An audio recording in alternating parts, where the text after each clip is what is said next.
Labāks nekā vakar vai spēle arī? Sarežģītāk bija mazliet. Tomēr otrā diena mēs redzējām, Franči nopietnāk to uztvēra, ja, jo vakar redzams bija, ka viņiem tur kaut kāds video sapulces uzreiz bijuši, jo viņi, es domāju, cerīja brauc uzvarēt. Sākums bija ļoti labs. Sākums bija trešā trešdaļa, varbūt tās mazliet mēs tā kā paviršāk spēlējām, jo trešo trešdaļu iesākām, teiksim, ar 2 vārtu pārsvaru, un jūtams bija, ka mēs spēlējam tā, nu, teiksim, kaut kur riskanti daudz, un Franči radīja daudz pretuzbrukums, bet atkal vārtsargu līnija ļoti labi nostāvēja. Ja, tā kā apsveic visus ar uzvaru. Es domāju, puišiem ļoti labs garstāvoklis ir, un es domāju, visi ar tādu labu garstāvokli ieradīsies savos klubos un turpinās tālāk sezonu. Kas cepuri saņēma šodien?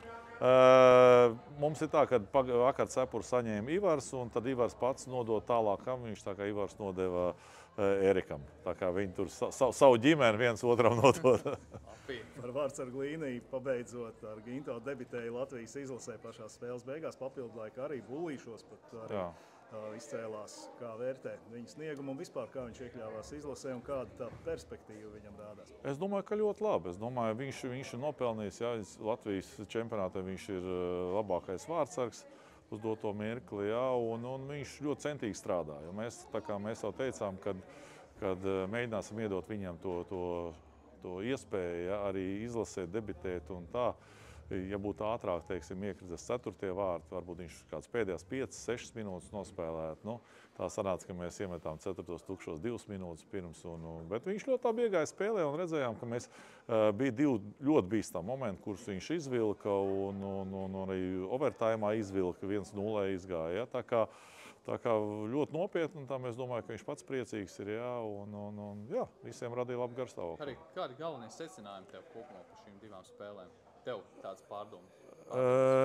To, kad jāmāk varieta spēle, kad jāspēlē smuki un skaisti, kad jāspēlē vienkārši. Ja? Pašlaik tā trešā trešdaļa mazliet bija tāda, kad varbūt tās puišiem likās, ja viņš spēlēs vienkārši, un, teiksim, tā, ka varbūt ne to tā uztver, domās, ka viņš baidās vai kā, tomēr tās ir tā kā draudzības spēles. Ja? Bet, kā es puišiem teicu, tas jāmāk saprast, kurā mirklī, kā tev jāspēlē, bet vienmēr ir ko mācīties, ir ko analizēt. Ja? Tā kā teikšu, ka laba spēle kopumā.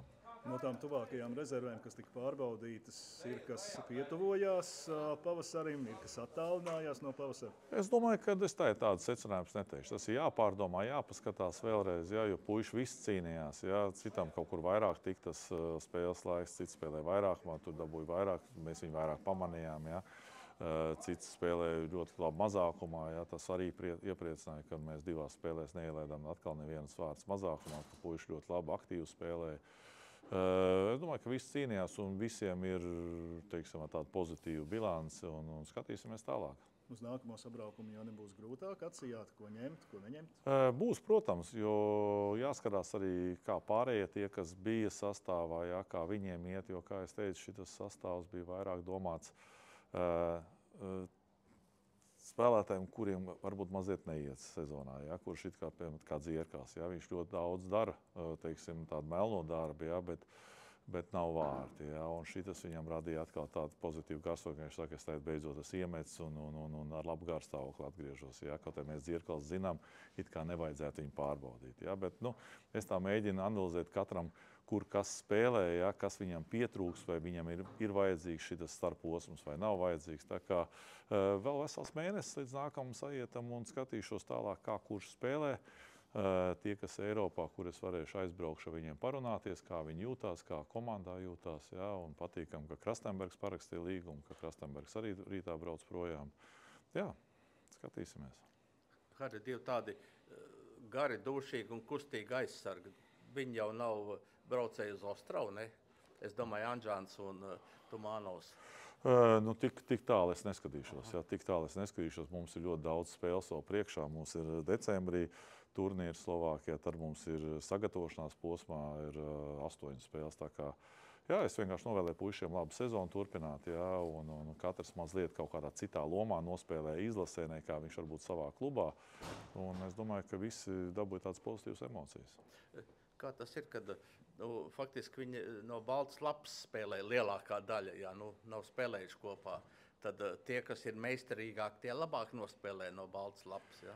Es teikšu, viss ir saprašanā un Nu, jā, attieksmē. Jo hokeju spēlē visi, jā, tas ir cik tu nopietni uztver to informāciju, jā, cik tu iedziļinies viņā. Nav jau nekas tāds mums ir tik sarežģīts. Jā.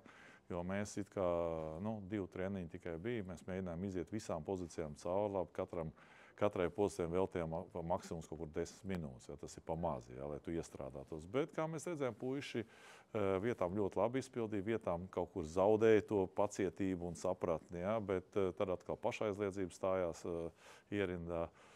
Ir pie kā strādāt, un es domāju, bet katrs parādīja, ka viņš ir gatavs uztvert informāciju, gatavs cīnīties, jā, pašaizliedzīgi cīnīties. Nebija tādi, kas vienkārši griezās projām, kad tomēr metienus bloķējām arī. Jā, strādāsim tālāk. Nu, bet ātrumi ir lieli, un arī vienalga arī tajos lielajos ātrumos es skatos, ka viņi arī kontrolē un tiek pie piespēles klāt un viss notiek. Nē, tā ir, bet gribās vienmēr vēl labāk. Jā. Tā kā patīkam tas, ka patiešām, kad ātrumi bija lieli, ko es vienmēr esmu uzsvērs arī pagājušajā gadā, kad mums vienmēr bija pietrūcis ātrums. Mēs vienmēr spēlējam to ievilkt to lēno hokeju, un tagad mēs redzam, ka puiši mēģina pēc iespējas ātrāk to ripu kustināt, iet uz priekšu, un fiziski viņi gatavi. Jā, tas ir, teiksim, tas, kas mūs, kā mēs gribam redzēt nākotnē to. Vai treneris Vītols